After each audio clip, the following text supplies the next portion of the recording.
Paul Newman and Joanne Woodward met under unsavory circumstances, yet their marriage became one of the longest-lasting Hollywood unions.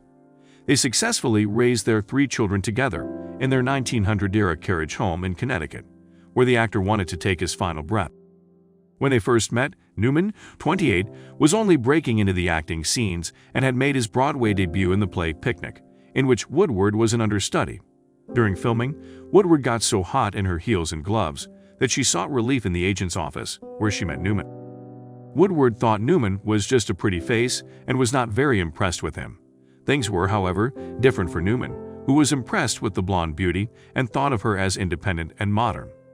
Because of his shy and conservative nature, it took Newman a while to convince Woodward that he was an interesting person. There was also another problem. Newman was still married to his first wife, Jackie Witt, and had 3 children with her.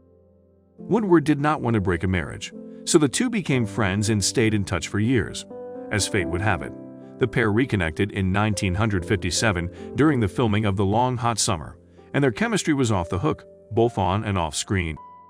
Initially, Witt denied Newman a divorce, but eventually conceded. Shortly after his divorce, Newman married Woodward in Las Vegas on January 29, 1958. They went for their honeymoon to Connaught Hotel in London. The following year, the lovers welcomed their first child together, daughter Nell Newman, followed by daughter Lissy Newman in 1961 and Clee Newman in 1965. After the birth of their second child, Newman and Woodward decided they wanted to raise their babies in a quiet environment, away from the spotlight, so they bought a home in Connecticut. When she first heard of the house, Woodward thought it fitted the description of a nook house. It was a converted barn with ample open areas and stood on 2.5 acres of land that ended on a bluff over the slender Aspetuck River. The property stood in a wooded portion of Westport, Connecticut. The property, rich with colonial and contemporary history, was owned by the Coley family for nearly 200 years after David Coley purchased a large stretch of land in then Fairfield in the early 1700s. The area then became Coley Village, then Coley Town, and finally, what is known today as the Coletown area of Westport. The charming colonial home sits at 277 and 275 North Avenue in the Coletown section of town. The living room is a blend of a natural brick look and stained wood, with a shelving laden with antique souvenirs. The stone-walled home boasts 6 bedrooms, with the master on the first floor and 5 full and 1/2 baths. Other unique features in the home include 5 working fireplaces, wide plank chestnut floors, exposed beams, original woodwork, energy-efficient features, and a wood shingle roof.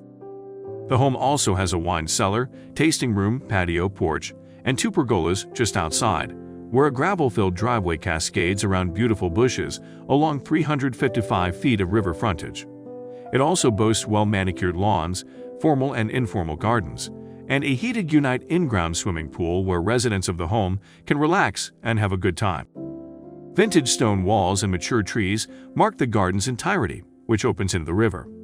A footbridge crosses the river by a waterfall, providing an ideal area for the residents to enjoy a hike. Woodward recalls the house being the 4th or 5th they saw during their house hunting, but when they set their eyes on it, they knew they had found the perfect place to raise their children, she mused. It's the most beautiful house that was ever designed for a family with 5 children. The Twilight actor knew that the colonial home was where he would find solace from the hustle and bustle of Hollywood, but he also wanted it to be his final resting place once his day came. In May 2008, Newman was scheduled to make his professional stage directing debut with the Westport Country Playhouse's production of Mice and Men, but he stepped down on May 23, citing his health concerns. That June, the press widely reported that Newman had been diagnosed with lung cancer. The actor had reportedly disclosed to an associate that he had been diagnosed with the illness 18 months earlier. He began receiving treatment at the Sloan Kettering Hospital in New York City, and a short while after completing his chemotherapy, the doctors told him he had a few weeks to live. Newman did not want to die in hospital. He told his family he wanted to spend his final moments in the home he'd shared with his wife of 5 decades and 3 children, a source said as Digital Spy reports. Paul didn't want to die in the hospital. Joanne Woodward, the actor's wife, and his daughters are beside themselves with grief. They cannot come to terms with the news that Newman was closing in on his final days. The magnetic titan of Hollywood finally breathed his last on the morning of September 26, 2008, surrounded by friends and family. he was 83. His family holds beautiful memories of him in the home they shared for decades. His daughter Melissa Newman recalled sledding down the hill with her siblings atop their father's back as he navigated a flexible flyer. She also recalls how her grandmother kept a full dresser of fabric scraps in the house, which she shared with her, noting that she still had some of them. She reminisced, "My little sister had a tag sale in front of the barn, so she could buy a pony with her friend Susan. My parents came by with Sir Lawrence Olivier, and he was so charmed he gave them a check." After spending decades full of unforgettable memories in the home, it was finally put on the market a few years after Newman passed on and was listed for $7,499,000.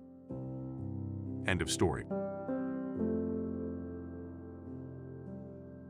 If you like to hear more of stories like this, don't forget to subscribe to Trendy Stories channel and leave a like or a comment if you feel to. Keep safe, folks.